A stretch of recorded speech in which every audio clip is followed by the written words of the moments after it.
दिल में अब कोई ख्याल भी नहीं है, तेरे जाने का मलाल भी नहीं है. मित्रांनो, या ओळी तुम्हाला आठवतच असतील ना? चला तर मग याच ओळी वापरून आपण तुमच्या आंतरराष्ट्रीय योगा डे भाषणाचं एक जबरदस्त व्हर्शन आम्ही तुमच्यासाठी घेऊन आलोय.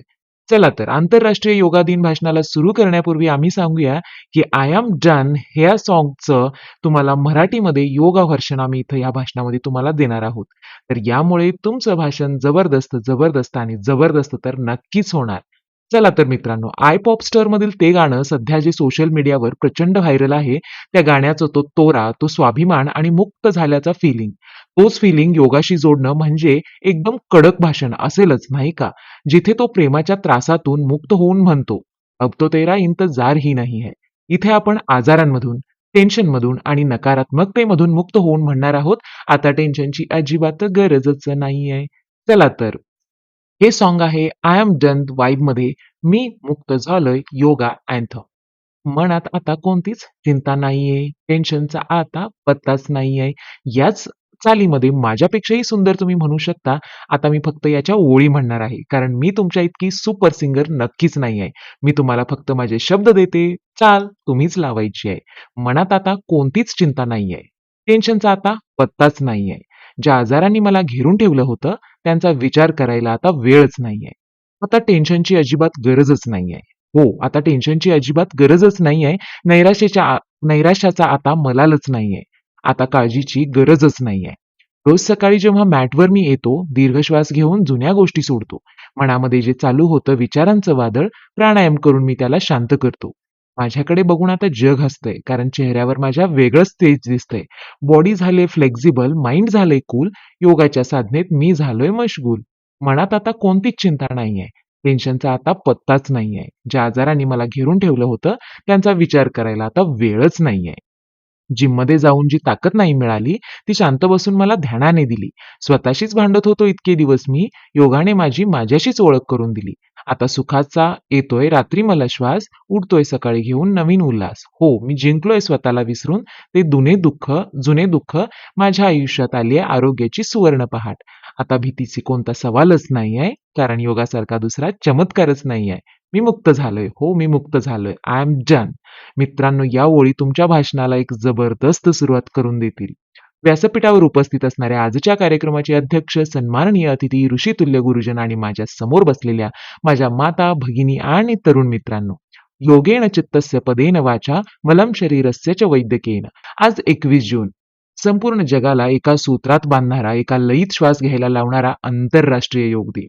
आज जेव्हा आपण इथे एकत्र आलो आहोत, तेव्हा जगाच्या पाठीवर कुठेतरी एखादा अमेरिकन नागरिक, एखादा युरोपियन तरुण किंवा आफ्रिकेतील एखादी व्यक्ती देखील ओम या शब्दाचा उच्चार करत योग साधना करत आहे.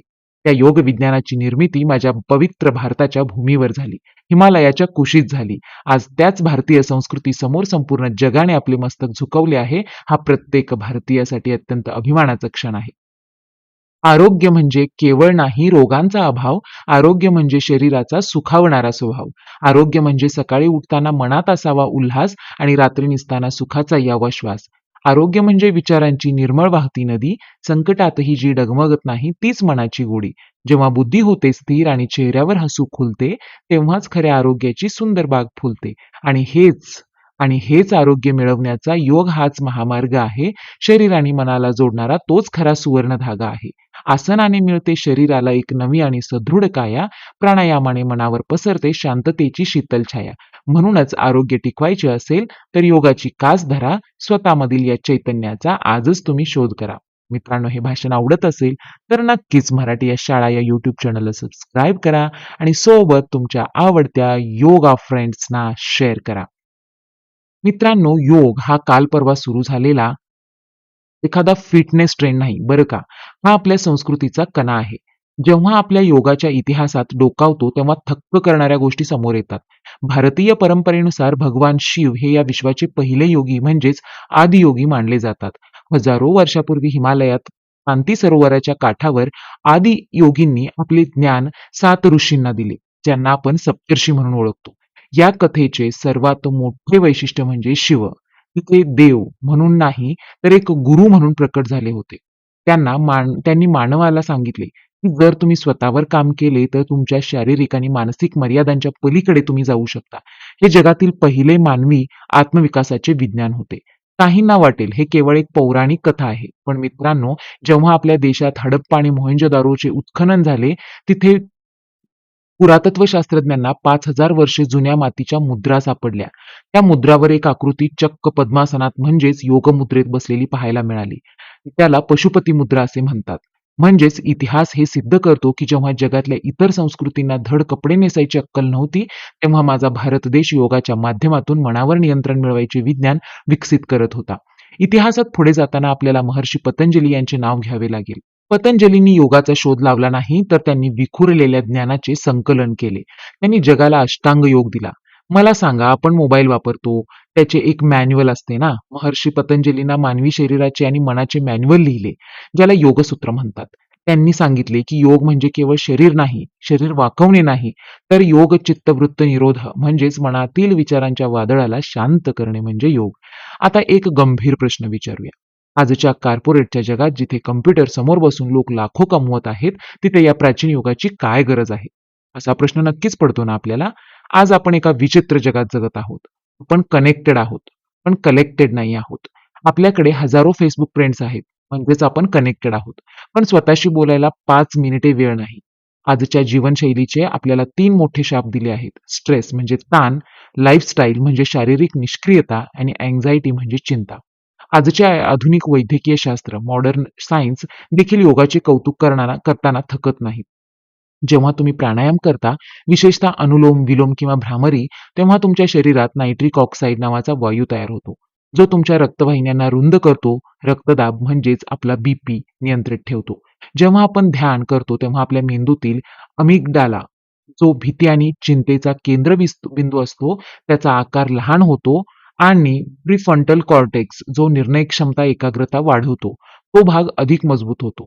म्हणजेच योग हा चमत्कार नाही, तर ते एक प्रगत जीवशास्त्र, बायोलॉजी आणि भौतिकशास्त्र म्हणजेच फिजिक्स आहे. योगाचे हेच सामर्थ्य सांगत असताना मनाला भिडणाऱ्या काही ओळी आठवतात. नाही औषधाची गरज, नाही रोगाची भीती. जो रोज करतो योग, त्याची निरोगी होते प्रीती. मनाचा कोंडमारा जिथे, तिथे श्वास थांबतो, पण जिथे योग सुरू होतो, तिथे आनंदाचा जन्म होतो.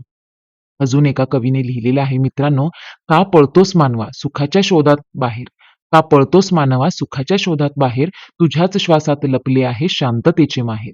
मित्रांनो, काय शब्द आहेत ते. तुझ्याच श्वासात लपले आहेत शांततेचे माहेर. योग कर, ध्यान कर, स्वतःला तू ओळख. या धकाधकीच्या जगात हीच खरी आहे पारख. योगाचे सामर्थ्य काय असते हे समजून घेण्यासाठी मी तुम्हाला एका इतिहासात प्रसिद्ध स्वामी विवेकानंद आणि अमेरिकेतील एका सायंटिस्टची खरी गोष्ट सांगतो. जेव्हा स्वामी विवेकानंद अमेरिकेत गेले, तेव्हा तिथल्या एका मोठ्या प्रयोगशाळेतील मुख्य शास्त्रज्ञ स्वामीजींना भेटायला आले. ते शास्त्रज्ञ खूप हुशार होते, पण अतिविचारांमुळे त्यांना रात्री झोपच येत नसे. त्यांचे मन प्रचंड अशांत होते. त्यांनी स्वामीजींना विचारलं, स्वामीजी, मी जगातल्या सर्व सुखसोयी, विज्ञान, बुद्धी वापरून पाहिली, पण माझ्या मनाला काही शांतता मिळत नाही. तुम्ही भारतातून आला आहात, तुमच्याकडे असे काय आहे जे माझ्या मनाला शांत करू शकेल? स्वामीजींनी त्याला हसून एक जाड पुस्तक दिले आणि म्हटलं, हे पुस्तक तू उद्या सकाळी मला वाचून परत कर. तो शास्त्रज्ञ अवाक झाला. एवढे मोठे पुस्तक एका रात्रीत वाचणे अशक्य आहे. दुसऱ्या दिवशी सकाळी तो शास्त्रज्ञ पुस्तक घेऊन आला आणि म्हणाला, स्वामीजी, मी फक्त काहीच पाने वाचू शकलो. संपूर्ण पुस्तक वाचणे अशक्य आहे. स्वामीजींनी ते पुस्तक हातात घेतले, डोळे बंद केले आणि फक्त 5 मिनिटात ते पुस्तक बाजूला ठेवले. स्वामीजी म्हणाले, या पुस्तकातल्या पान नंबर 145 वर लिहिले आहे. पान नंबर 300 वर हे लिहिले आहे. त्यांनी पुस्तकातील अनेक संदर्भ अचूक सांगून दाखवले. तो शास्त्रज्ञ थक्क झाला. त्यांनी विचारले, स्वामीजी, हा कोणता चमत्कार आहे? तुमची मेमरी, स्मरणशक्ती एवढी तीव्र कशी? स्वामीजी अत्यंत शांतपणे म्हणाले, हा चमत्कार नाही, हा माझ्या भारतातील योग आणि एकाग्रतेचा परिणाम आहे. जेव्हा तुम्ही तुमचे मन विखुरण्यापासून वाचवता आणि त्याला एकाच बिंदूवर केंद्रित करता, तेव्हा मनाची शक्ती अफाट वाढते. एकाग्र मन कोणत्याही ग्रंथाला एका नजरेत आत्मसात करू शकते. मित्रांनो, हीच ताकद योगामध्ये आहे. योग फक्त तुम्हाला शारीरिक आजारपासून वाचवत नाही, तर तुमच्या आत दडलेल्या अफाट मानसिक शक्तीची तुम्हालाच ओळख करून देते. माझ्या प्रिय बंधू भगिनींनो, आज 21 जूनला आपण इथे सर्व एकत्र जमलो आहोत. योगासन करत आहोत, हे खूप उत्तम आहे. पण माझी एकच विनंती आहे, योग हा 21 जून पुरता मर्यादित न राहता वन डे मॅच सारखा होऊ नये. आज सकाळी मॅटवर बसून योगाचे सेल्फी काढायचे, सोशल मीडियावर हॅशटॅग योगा डे म्हणून पोस्ट करायचे आणि उर्वरित 364 डेज जंक फूड खाऊन धावपळ करायची, हा योगाचा सन्मान नव्हेच. योगा ही एक जीवनशैली आहे. तो श्वास घेण्याचा, विचार करण्याचा आणि जगण्याचा मार्ग आहे.